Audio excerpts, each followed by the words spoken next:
Um ano abençoado. Nesse período de passagem, é comum as pessoas se questionarem como podem fazer a sua vida, a partir desse novo ciclo que se inicia, um novo ano, dar certo. Algumas pessoas torcem e acreditam que tudo vai ser diferente, porque se inicia um novo ano. Outras fazem as suas listas de mudanças pessoais, Vou fazer uma dieta, vou fazer academia, vou orar mais, vou à igreja, vou ser mais paciente, vou ser mais bondoso, vou aprender uma outra língua e por aí vai. Outros fazem listas de pedidos e consagram a Deus 10 pedidos ao Senhor para que o Senhor me abençoe esse ano. Outros ainda profetizam o seu ano, Talvez vocês viram algum slogan aí de alguma igreja dizendo profetizando 2024, Outros apenas seguem adiante pensando que tudo depende delas mesmas e por assim a vida vai seguir bem.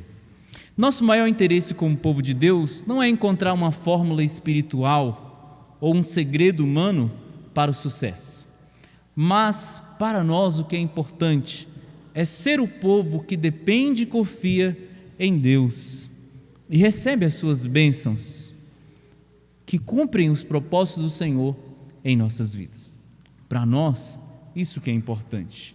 A oração sacerdotal que nós temos aqui, conhecido como a oração araônica, expressa o propósito de Deus de abençoar Israel por meio do seu cuidado providencial, enquanto os molda para ser seu povo. É isso que Deus quer, é assim que Deus abençoa o seu povo, para cuidar dele, para mostrar que eles dependem dele, mas não apenas isso, para que as bênçãos que Deus concede ao seu povo na caminhada transforme o seu povo, para que o seu povo seja aquilo que ele quer.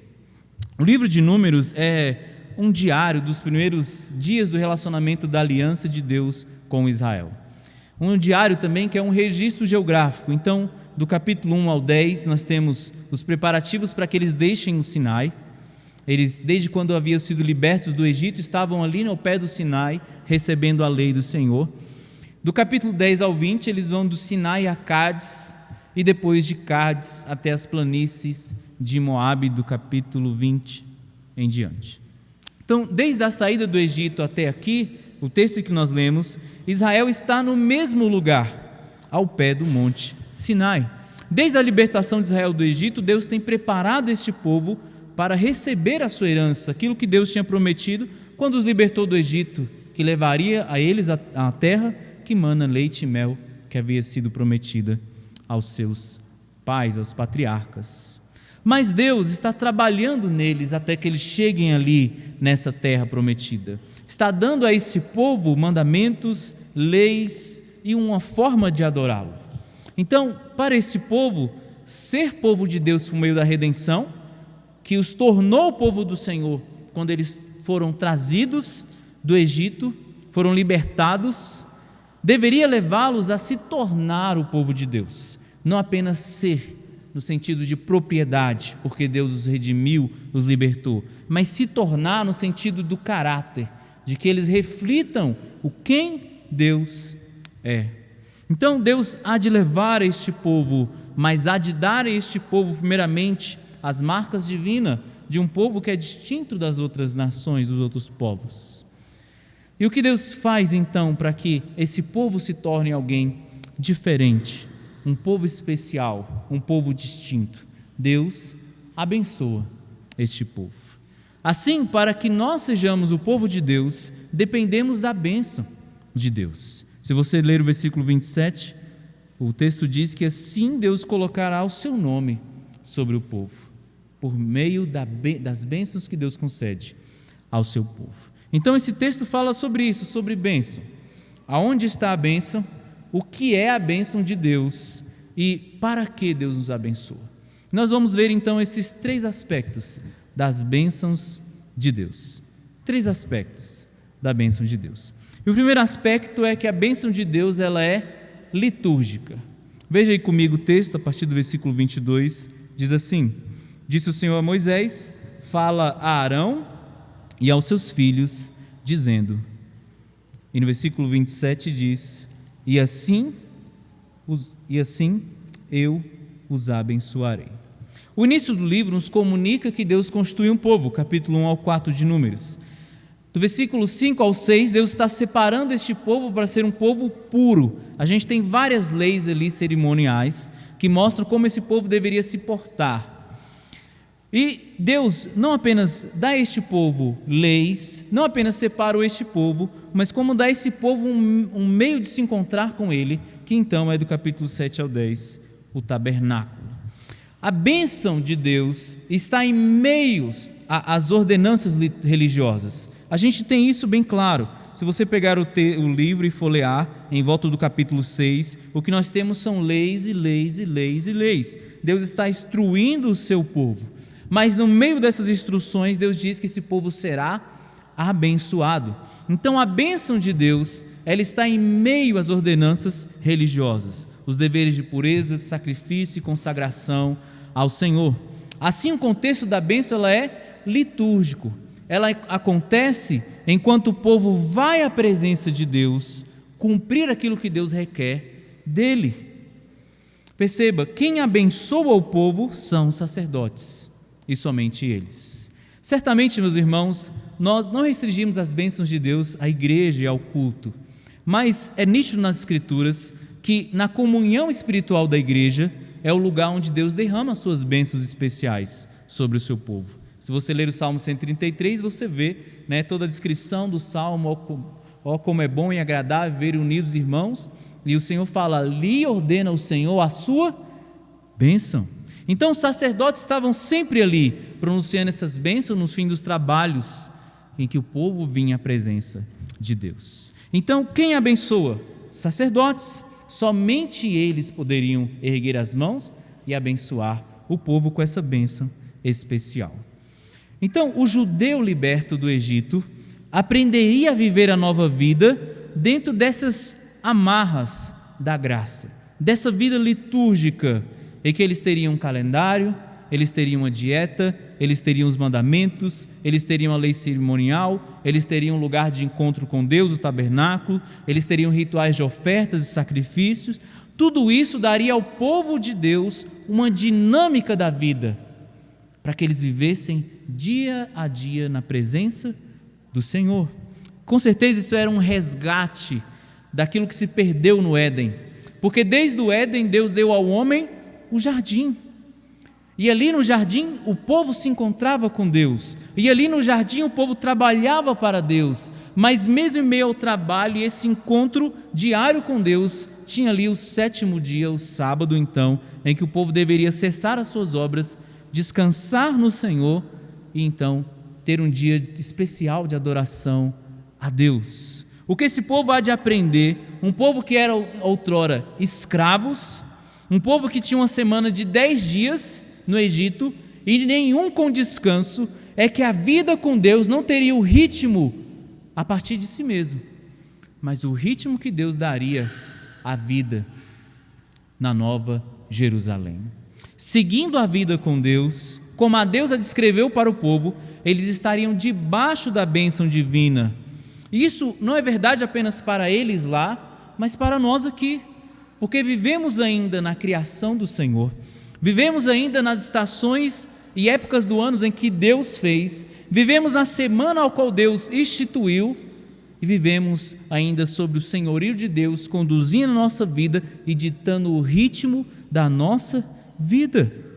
No Novo Testamento isso é tudo mais simples, mas não é menos profundo, nem menos essencial e não é menos imperativo. Isso é importante para nós. Nós não estamos mais debaixo da lei como o povo de Israel estava, mas estamos ainda sob o senhorio do Senhor, em que devemos viver uma vida no ritmo em que Deus nos coloca, em que devemos guardar as ordenanças em que Deus nos deu, seja do culto, seja da ceia, seja da comunhão, seja daquilo que o Senhor ordenou que devemos fazer, da oração, e assim entendemos que enquanto vivemos a vida como Deus nos ensinou, Deus está nos abençoando. Existe um ritmo da graça em nossa vida. Mesmo a vida cristã simples, deve haver uma liturgia da vida comunitária que abençoa cada crente, e de qual todo crente precisa experimentar. O pastor leu o texto aqui, adiantando aí a pregação um pouco, de Atos 2,42, em que diz que o povo de Deus, desde do nascimento da igreja, perseveravam na doutrina, na comunhão, no partir do pão, nas orações. A primeira coisa que Deus faz com o povo que nasce na fé, na igreja, que não tem todas aquelas regras litúrgicas, mas é dar um ritmo de vida àquele povo, um ritmo de doutrina, um ritmo de comunhão, um ritmo de partir do pão, um ritmo de oração, uma vida litúrgica, aonde Deus derrama a sua bênção sobre o seu povo. O texto diz ainda que todos que creram estavam juntos, e diz que diariamente eles perseveravam unânimes no templo, e estavam também uns nas casas dos outros, e sempre estavam louvando a Deus. Então, ainda mais, os irmãos, no Novo Testamento nós temos a verdade que, apesar de ainda termos os aparatos espirituais em que Deus nos dá, que são formais, como pastores, presbíteros, diáconos, templo e tudo mais, mas a Bíblia diz que nós agora somos sacerdotes uns dos outros, para servirmos uns aos outros, como 1 Pedro 4 diz, servir uns aos outros, cada um conforme o dom que recebeu, como bons dispenseiros da multiforme graça de Deus. Então, agora na nova aliança, não apenas os sacerdotes abençoam o povo de Deus, mas todos nós podemos e devemos abençoar uns aos outros, enquanto ministramos a graça de Deus na comunhão. Sendo assim, meus irmãos, somos chamados, e de forma, em ordenança do Senhor, a vivermos uma vida litúrgica, a vivermos uma vida de comunhão. O autor de Hebreus, no capítulo 10, versículo 24 e 25, exorta o povo dizendo: consideramos-nos também uns aos outros, para nos estimularmos ao amor e às boas obras.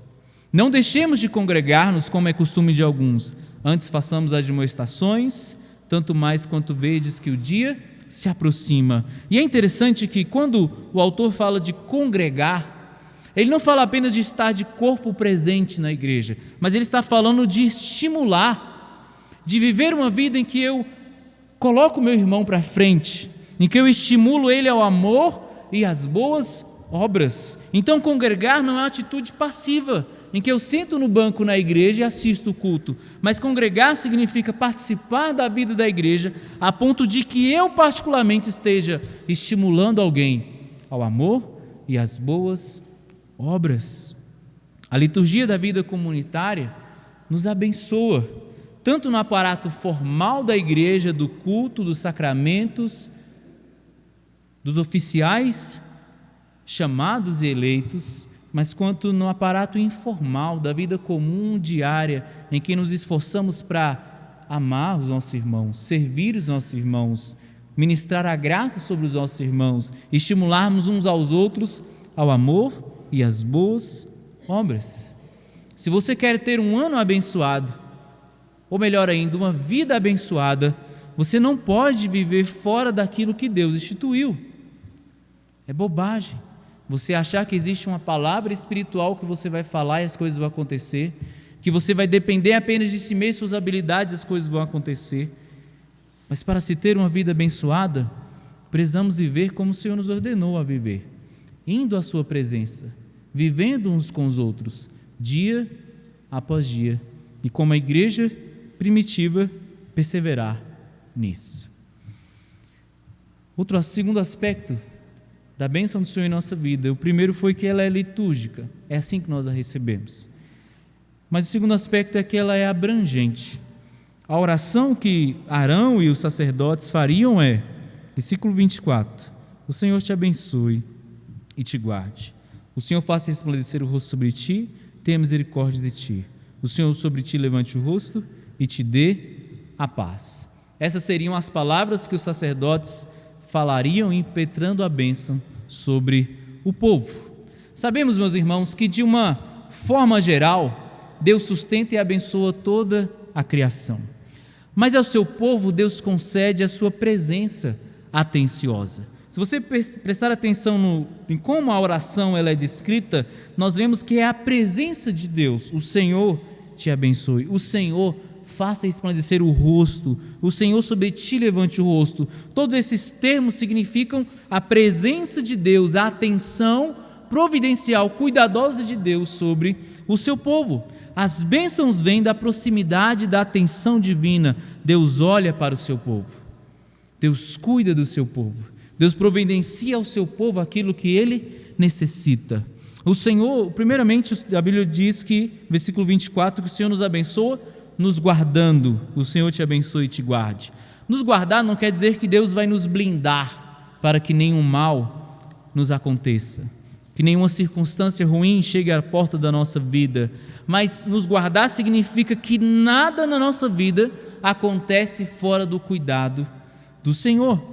O povo de Deus saía em peregrinação para Jerusalém para o adorar, e nessa ocasião eles cantavam o Salmo 121, que diz: eleva os meus olhos para os montes, de onde me virá o socorro? Meu socorro vem do Senhor que fez o céu e a terra. Ele não permitirá que os teus pés vacilem, não dormitará que ele te guarda. É certo que não dormita, nem dorme o guarda-Israel. O Senhor é quem te guarda, o Senhor é a tua sombra, a tua direita. Então essa é uma metáfora da vida. Estamos em peregrinação como aquele povo estava, e nós também nessa estrada em que nós seguimos servindo ao Senhor. A palavra de Deus diz que Deus mantém o seu olhar atento e vigilante sobre nós. Ele não dorme, de forma que tudo o que acontece em nossa vida está sobre os seus cuidados. Mesmo os percalços no caminho estão sobre o seu olhar atento.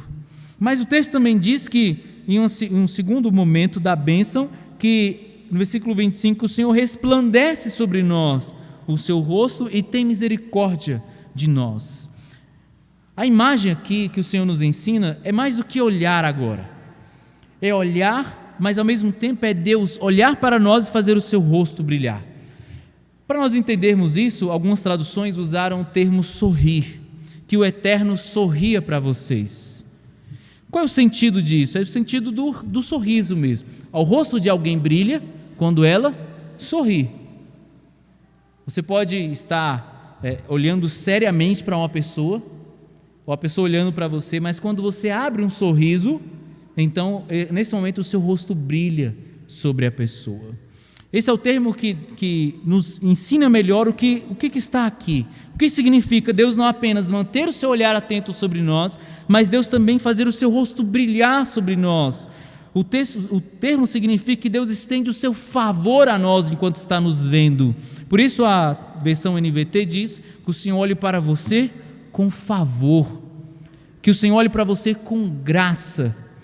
Assim, porque o Senhor se agrada no seu povo, Deus estende o seu favor ao seu povo.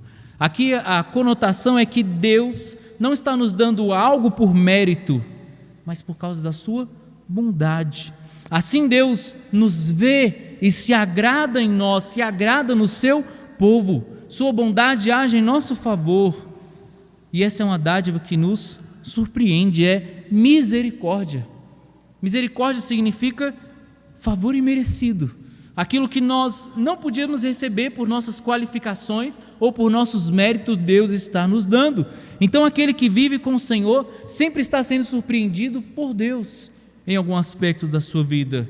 Sabe quando você para e fala: eu não imaginava que isso aconteceria, eu fui surpreendido pela graça de Deus. Eu lembro aqui do cântico de Maria, que após receber a notícia que geraria a Cristo, Filho de Deus, ela canta, e Eugênio Pitts traduziu na Bíblia a mensagem dessa forma: Deus decidiu olhar para mim e veja o que aconteceu, a mulher mais feliz da terra sou eu.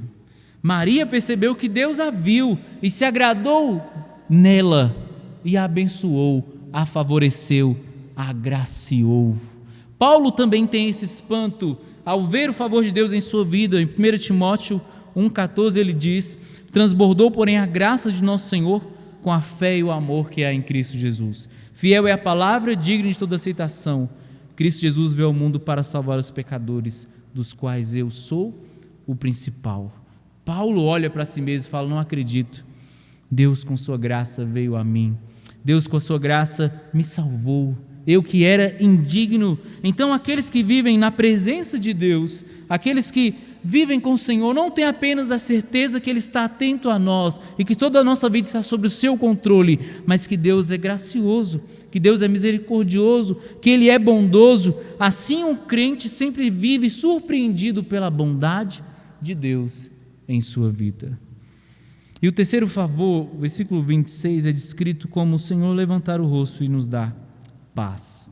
E é interessante que há uma crescente aqui na descrição do cuidado divino. Primeiramente, ele diz que Deus está atento a nós. Deus os abençoa estando atento a nós.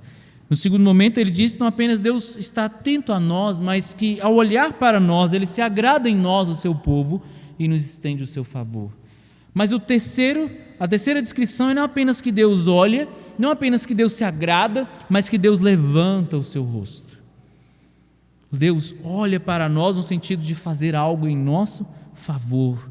E o que Deus nos dá então é a sua paz. Levantar o rosto significa fixar o olhar, prestar atenção. É quando você está olhando alguma coisa atentamente, mas você se move em direção àquilo para poder observar melhor, para fazer não apenas ver, mas fazer algo especificamente em relação àquilo.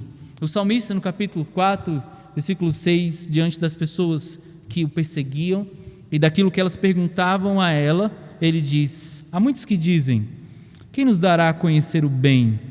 Senhor, levanta sobre nós a luz do teu rosto. Deus se move em direção a Davi para abençoá-lo. E é assim que Deus faz em nosso favor. Esse olhar tem em vista nos conceder paz, shalom. Paz não é apenas um bom estado de espírito, mas é um estado de bem-estar pleno. E o povo de Deus aprende então aqui que todo o bem que eles podem desfrutar vem de Deus. Por isso o judeu tinha uma concepção muito concreta do que eram as bênçãos de Deus. Deus abençoou dando-nos a terra, Deus nos abençoou dando-nos filhos, Deus nos abençoou dando-nos família. Para os israelitas que estavam caminhando para a terra prometida, era imprescindível que eles guardassem no coração que todo o bem vem de Deus. Então o povo sempre precisaria vir à presença de Deus para cumprir os seus deveres religiosos, para entenderem que, por causa que eles viviam na presença de Deus, Deus os abençoava e os supria, e eles tinham certeza do seu cuidado. Recebemos do Senhor todo o bem, mas mais do que isso, shalom não é apenas ter algo, mas é poder desfrutar de algo. Assim, para os crentes, eles não apenas alcançam coisas, mas os crentes podem se deleitar naquilo que Deus lhes dá.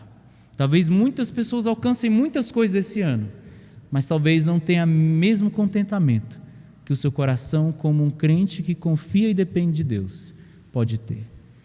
Paulo experimentou isso ao entender que o Senhor cuidava dele, o Senhor estava atento a ele, e ele podia se alegrar naquilo que ele tinha, no pouco ou no muito. Paulo tinha paz, Paulo tinha shalom, porque Paulo tinha contentamento. Que nesse ano, Senhor, que nós possamos ter no nosso coração essa compreensão e esse descanso. O Senhor está atento a mim, o Senhor me surpreenderá com a sua graça e sua bondade. Mesmo nas maiores dificuldades, o Senhor estará conduzindo o meu caminho, e tudo aquilo que eu possa desfrutar aqui vem do Senhor, por causa da sua bondade. Assim, para o crente, os bens da vida não afastam do Senhor, mas por meio desses bens que eles recebem, seja uma família, seja prosperidade, seja qualquer outra coisa, eles usufruem como algo que eles receberam da mão de Deus. E ao desfrutar dessas coisas, eles desfrutam de Deus também.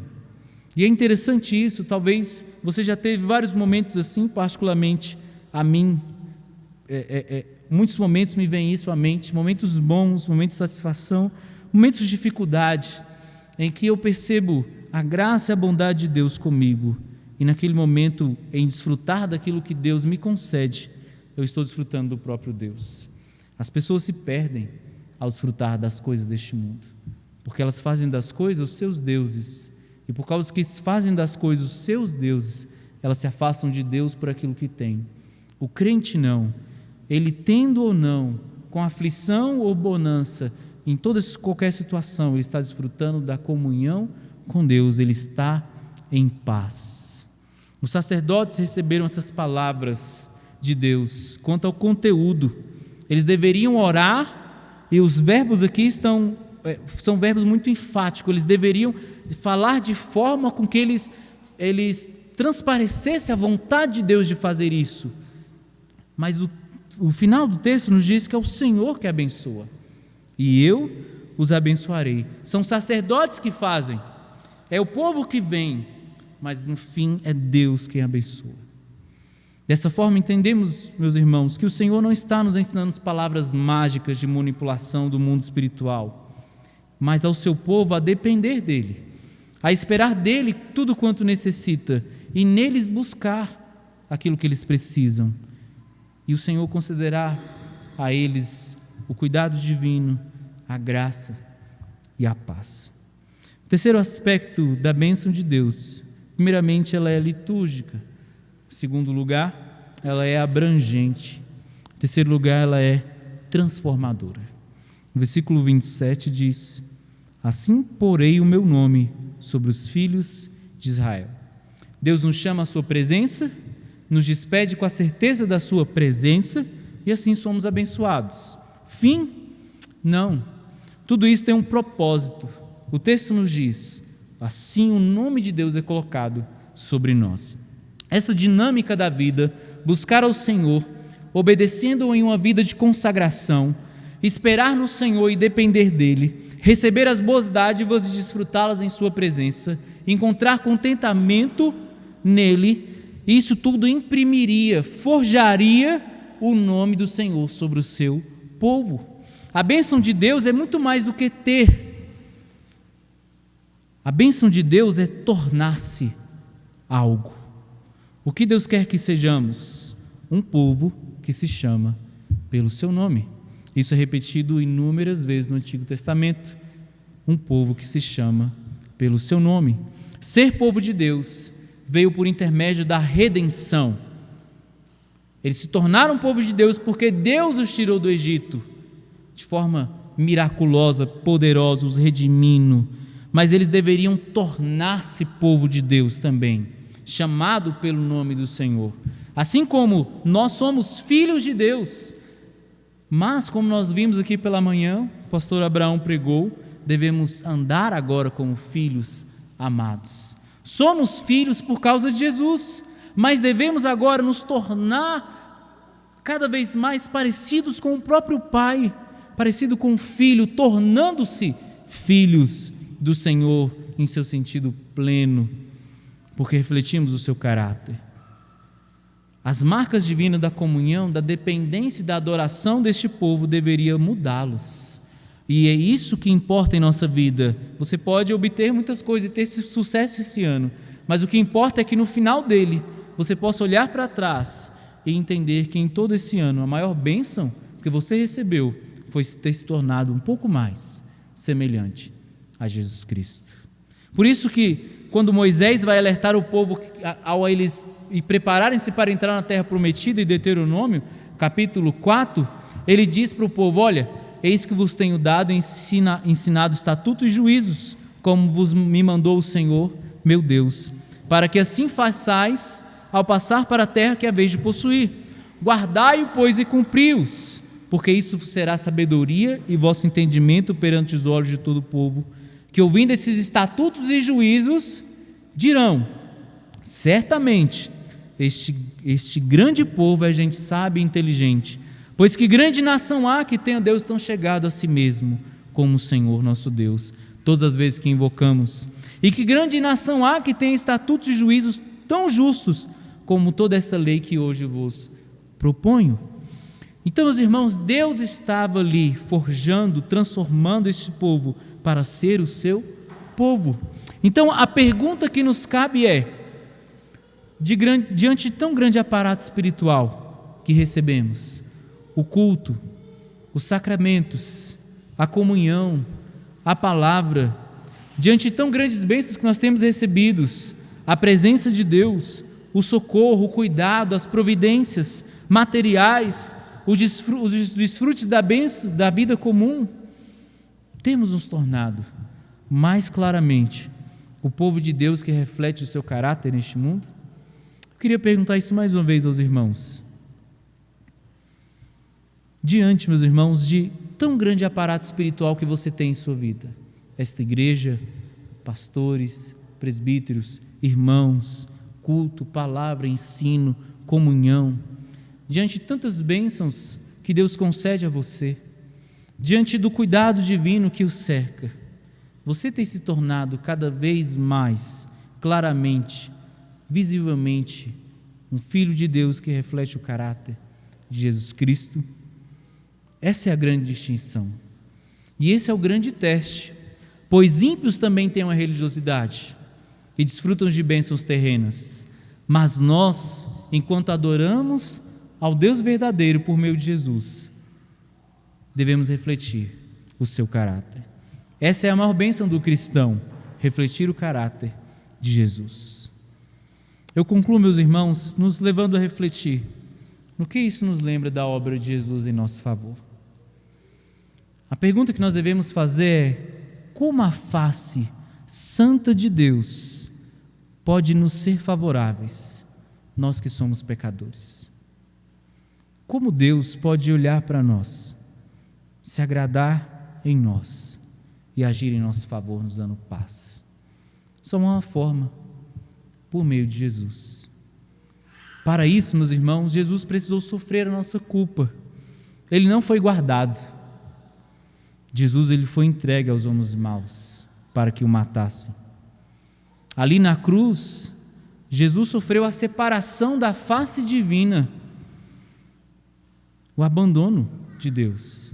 Na cruz ele clamou: Deus meu, por que me desamparaste? Ali na cruz não houve misericórdia.